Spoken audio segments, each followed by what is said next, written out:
Hey, Hello, Herman. How are you? how's it going? Everything is good. How are you? I'm good. I'm just love all those guitars behind. Yeah, I used to have them all in cases, and one day I thought, you know what, I'm going to take them out and put it on a wall. Yeah, That's and it. they look great. Have you played all of them? Oh, of course, if they everything that's been out of the case have been played. But I have to admit though, I got a bunch of guitars that are in the case that I've never taken out, that I've never played. So I'm going to give them away. So Do a thing on Twitch or something where you give away a guitar or something. So yeah, it's probably going to be given away on Twitch. Some guitars that I got, it's like I don't need this one, or yeah, give it to friends and families, kids. Yeah, it's always a good Christmas or birthday present anyway. So you know, yeah. Mhm. it's always nice. And Warp Speed Warriors, Dragon Force new record. When did you guys start working on the new album? I don't remember quite, but definitely during the pandemic, we were working on it because I remember doing a Twitch stream where we had the song and we were playing it and working out what we're going to write about this song.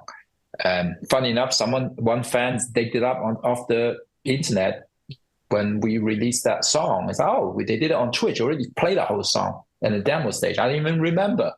But yeah, it took us quite some time. We didn't want to release an album as soon as possible. We pretty much don't release albums unless it's good enough, kind of thing. The way we look at it, you know, Yeah. um, kind Because of the wrong way to do music business wise, but that's the right way artistically. yeah. How do you see, speaking of, the way things work this day and age, the albums are announced like months in advance. Bands are releasing four, five, six singles. Um, do you think that kind of loses the magic of getting the album and listen to it for the first time? I mean, the world have changed, right? Look. I was complaining about this. It's like when you want the album in June, when is it coming out? In March? You want it 6 months in advance? I pretty much didn't do it.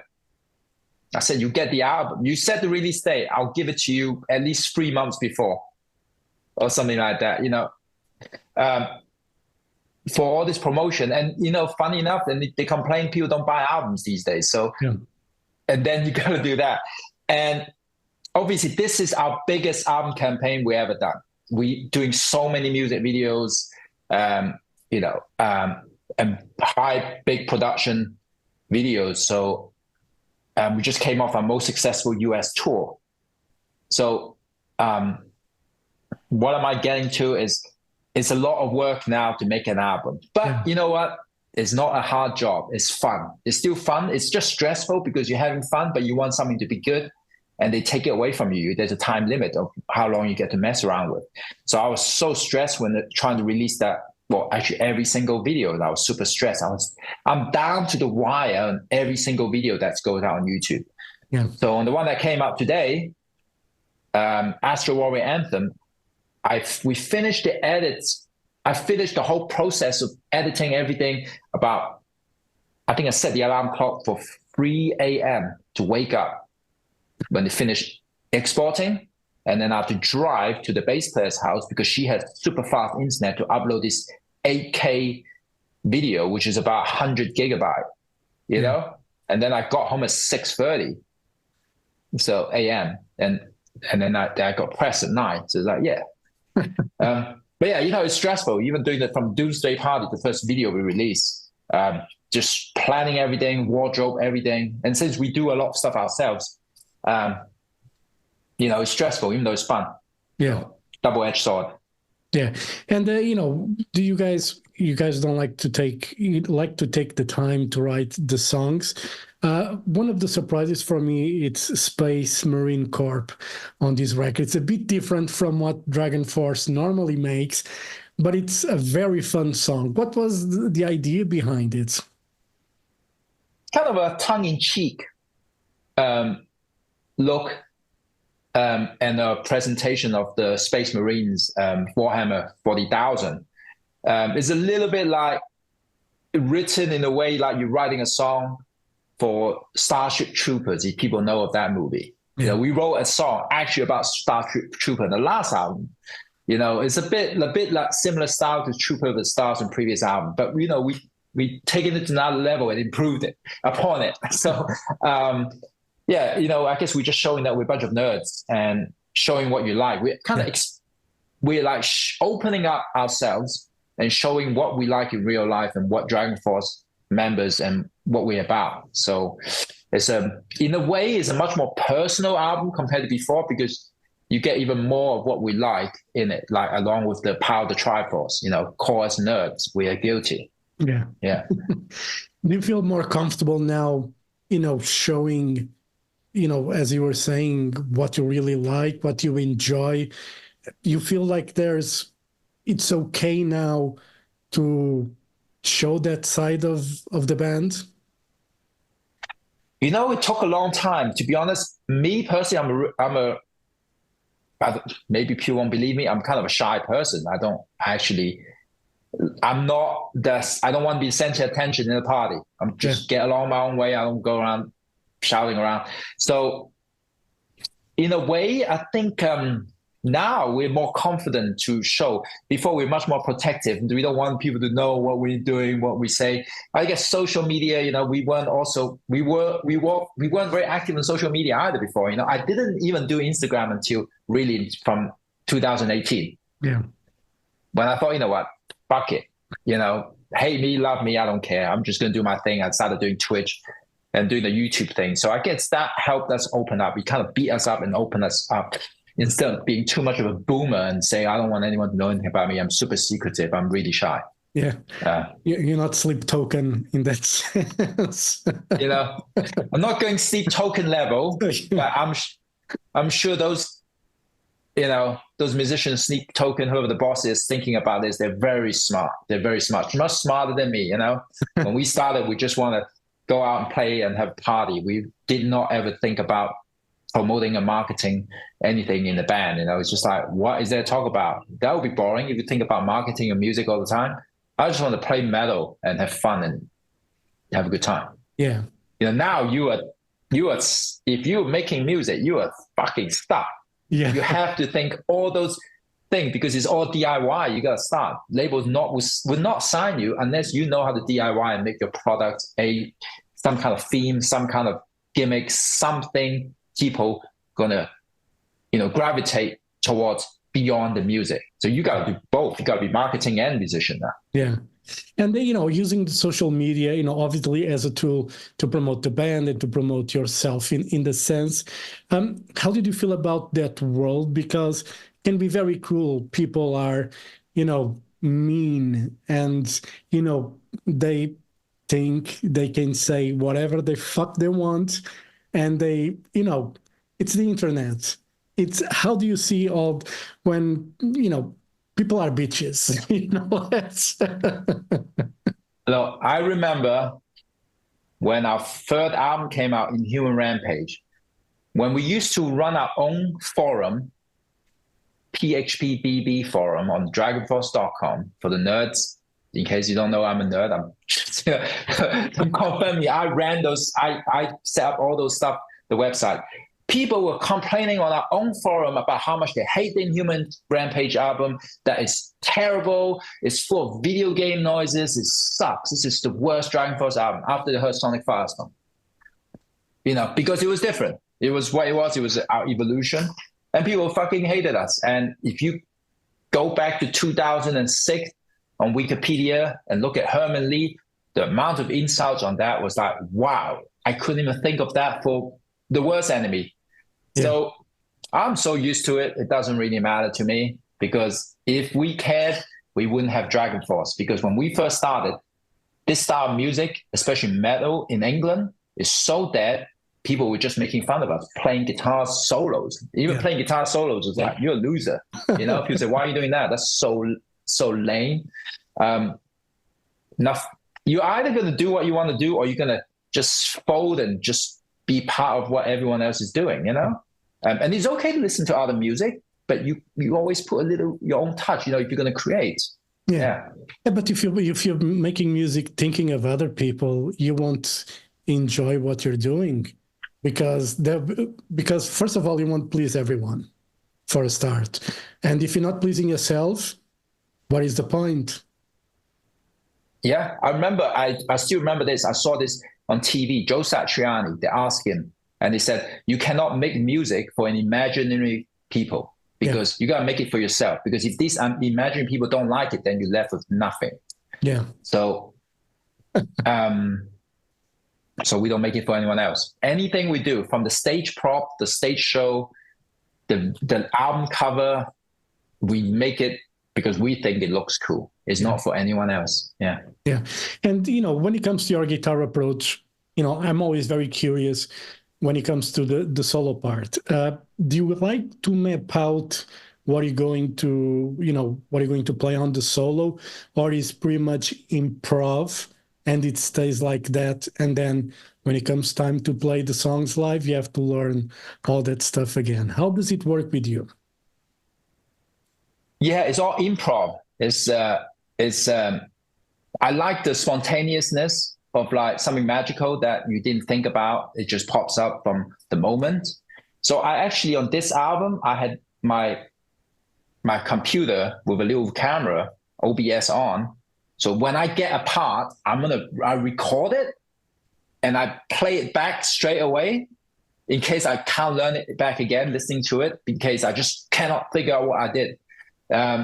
To like learn the solo again. So it's kind of how it is. But then again, afterwards maybe you don't want to play exactly the same. You want to capture the moment of the show at that time. So I change a little bit now and then depending on the audience, what we're doing at the show each night. So it's not the same all the time. Yeah. And sometimes some solos. Yeah. You like to, stick, you don't change it a lot because otherwise people will wonder, what the fuck is he doing? Yeah. You stick to the main theme. You might change a little bit ending or something. Yeah. But the main, what you remember from the album is there. Yeah. Yeah. And, on this album, there is, a surprise, a bonus track for a cover of Taylor Swift, Wildest Dreams. Why Taylor Swift? Why that song? And why? Well, that is not in the bonus track. Funny enough, I just said to the record label, please make sure everyone in the press heard that song along with the other track, which are actually bonus track. Okay. Well, basically, I became a first-time dad in 2019, and my child was born with teeth. My daughter was born with teeth.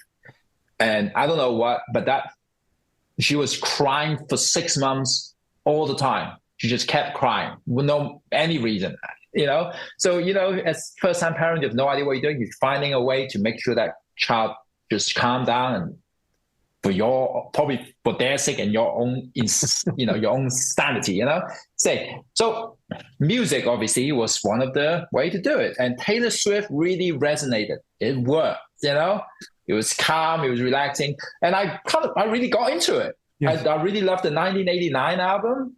I think that's a great album. And so I guess I kind of became a Swiftie because I heard a lot of Taylor Swift, when my daughter was a girl. And then she still listens to it now. Now she's 4, we still listen to it in the car. Yeah. So I said to Sam, no, I want to cover this song, Wildest Dreams. It's going to be sick. Let's work on this one, And yeah, he wasn't sure about it. He said, come on, man, why are we doing this Taylor Swift cover? You know? But I said, look, I think it's going to be epic. So it is. Have you sent the song to our management or anything, or you guys prefer, just leave it? Oh, we don't have managers to tell us what to do. Yeah. We are our own boss. So my wife heard it. She go, wow, this is amazing. But yes, that's how it came. I know you haven't heard it, but I'm sorry. I actually told everyone. I told the label, I told Napalm, you gotta have that song out to people and the bonus tracks, because they are really, even their bonus track, they are so part of this album. It became bonus track because, I don't know, the vinyl couldn't fit it in, but it's not actually a bonus track. It meant to be the closing track of the album. Yeah, no, I got the email from the label saying, like, I've included the Taylor Swift version And I was like, well, I just saw the email 5 minutes before the interview, so I have no time. I listened after we finished the conversation. Mhm. And there's actually the bonus tracks. There's some guests. You have Nita Strauss and Matthew Weefy on the first track of the album as a guest. Why did you decide to include them for a bonus version for the album? I think when I spent a lot of time on Twitch the last few years, and I learned a lot. And one thing I learned is life is too short to not do collab with amazing musicians out there. When I remember when I was in school learning to play the guitar, you try to play with different people, right? Oh, let's do a little jam and do that. When you become a pro, you just don't have the time. That time is taken away from you. You just work in music and you make your own stuff and get on with it. And then with Twitch, I did this Jason Becker campaign to raise money for Jason Becker, who's suffering ALS. And my idea was get a bunch of amazing guitar players. I'll jam with them and raise money and sell guitars. So I did a lot of jam with some of my favorite guitar players because I'm a big guitar nerd, right? I got some of the best guitar players in the world to jam with to raise money, and I'm a fan of them. So it's like, wow, what am I missing? I've been missing jamming with players and other musicians. We got to add some guests onto the album, but it's got to make sense. It's not just like, oh, we're just going to add people for the sake of it. I want someone that really going to fit and integrate well with this song that's going to improve the song. So in some way, I hate to say it, the guest version is actually better than the original version, you can say. Because to get even more talent into the room to make the song, it's unbelievable. But of course, it's a matter of opinion, right? Some people just prefer a Dragonforce pure, and some people might say, well, the guest version is better. I would not argue the guest version is not better. It probably is. That's why we got these guests on. So yeah, Burning Heart, we got Alyssa White Goods from Arch Enemy. Man, that version is unbelievable. Honestly, she's so good. I was scared to ask everybody. I thought they're going to say no, but everyone said yes, and they were all my first choice. We didn't have to go to second choice on it, so I'm happy. Yeah, it's perfect when that happens, because I mean, the no, it's a guaranteed answer anyway. But if you don't ask, you'll never know if they'll be up for it, So take a chance, and you are in a position where you know people, and you can ask them, and it'd be okay if they say no, but they're probably going to say yes more than they will say no anyway. Yeah, checking out asking Steve Vai on the last album, so I gotta ask him for the next one. I'm sure he'll say yes. He's such a nice guy, and he's so open to collaborations as well. I'm sure if he has the time, he'll do it. Why not? I would love to see that. I know. Yeah, I know. And the album is coming out soon. You guys did an American tour with Amaranth. You're going to do the same in Europe. How did the US go? And you guys looking forward for this European run with Infected Rain is added to the lineup here in Europe. You guys looking forward for this European run? Yeah, it was. I mean, that US tour, that was our biggest US tour we've ever done, actually, funny enough. As a headline band, it was unbelievable. It was really good. And it was great to have Amaranth, a special guest. I always loved them. And then team up for this co-headlining tour. I mean, we've been talking about doing something special, of course. Now we're joining forces on this tour.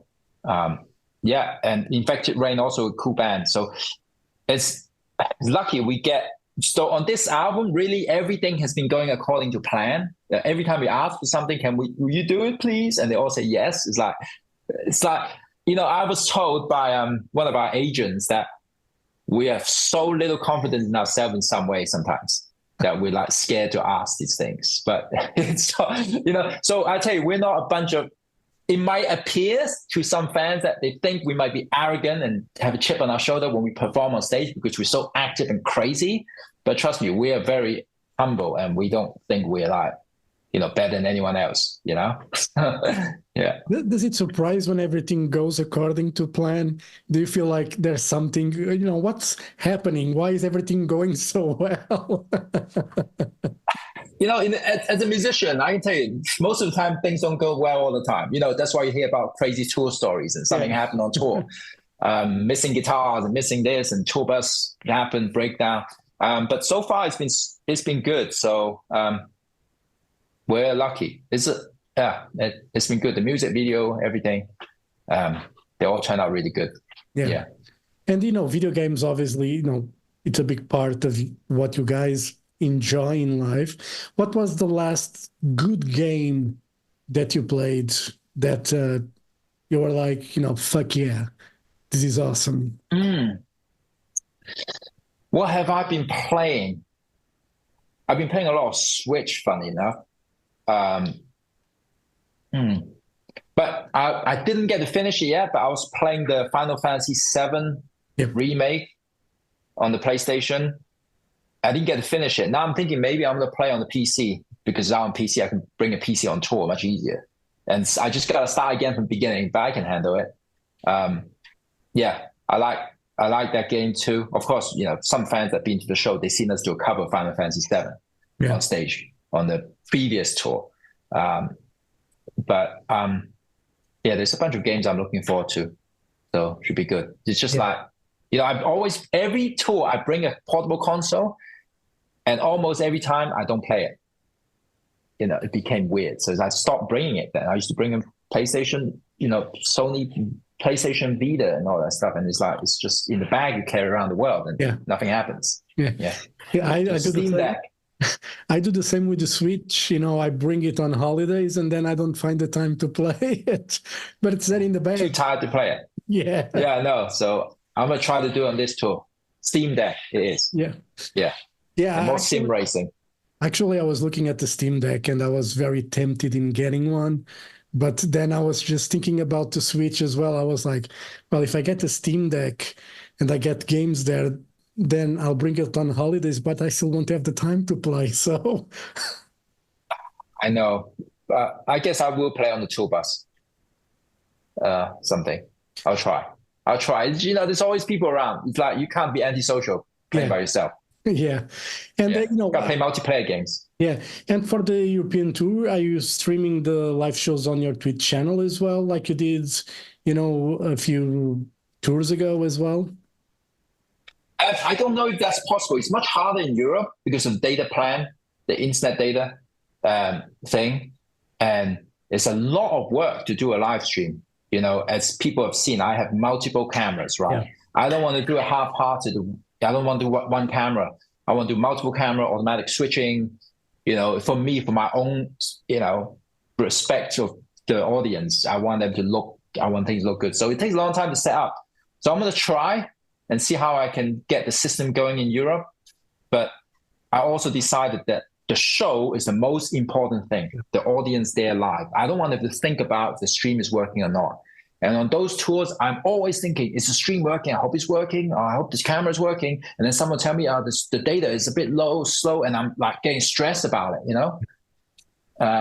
So I don't want to have that stress to think about, Yeah, you don't need the extra stress of is the sound go. That happens when I work with a band and recording the show and thinking about, is it focusing right? It's the sound actually going through. Did they connect the thing after? And you don't want to worry about that shit. Yeah, I get that in the back of my mind, during the whole show, and I did stream half that last US tour, and then I got sick during the tour and I needed to rest as much as possible. Then I stopped, and then I fell off stage and I hurt myself. I'm still in physical therapy for my leg. That I fell off stage. So I had stopped streaming halfway through the tour. So I can't do it. Yeah, that fall went viral actually. Now you talk about it, I remember seeing it, and how bad was it for you? Did it hurt a lot when you fell? Because we just see you going down and that's it. It's much worse than I thought. So it's been months now. My leg is still fucked. And I'll go physical therapy twice a week. I have to do all kind of exercise on my leg. To get it going. I can't bend it fully because I didn't use my leg properly and everything's stiffed up. But it should be ready by the time I go do do the European tour. But I just powered through, you know, on the US tour, why I couldn't even walk properly. People couldn't tell. And then there was the video shoot, and I fucked it up worse again, you know? And then I hurt my teeth as well when I fell like this. So, but it's a Dragonforce show. We always take the risks and do crazy stuff. So, you know, that's how I'm going to live with it. Yeah. And to wrap it up, Herman, what is the fastest song on this record? BPMs. Do you have any idea? Do you guys pay attention to that, or it's just? From what I remember, I think it's Burning Heart. I think that's 200, just beyond 200. It's pretty heavy. That's why we had Alyssa from Arch Enemy as a guest collab on the alternative version. You know, it's a pretty heavy hitting song. I like that song. Yeah, some people in the band, that's their favorite. So yeah. Very good. Herman, thank you very much for your time. You guys are not playing Portugal on these legs, so hopefully, you know, we'll find a way to bring you guys back to Portugal. It's been a while since you guys played here, so you know, you guys need to come back soon, quickly. Yeah, I know. We gotta come back soon. But thank you so much for the interview. Obrigado. Thank you very much. Thank you very much. Have a great day, and you know, hopefully, we'll see you soon. You know, on tour somewhere. All right. Thank you. Somewhere. Yeah. Thank you. Thank you. Bye-bye. Bye. Bye. Bye.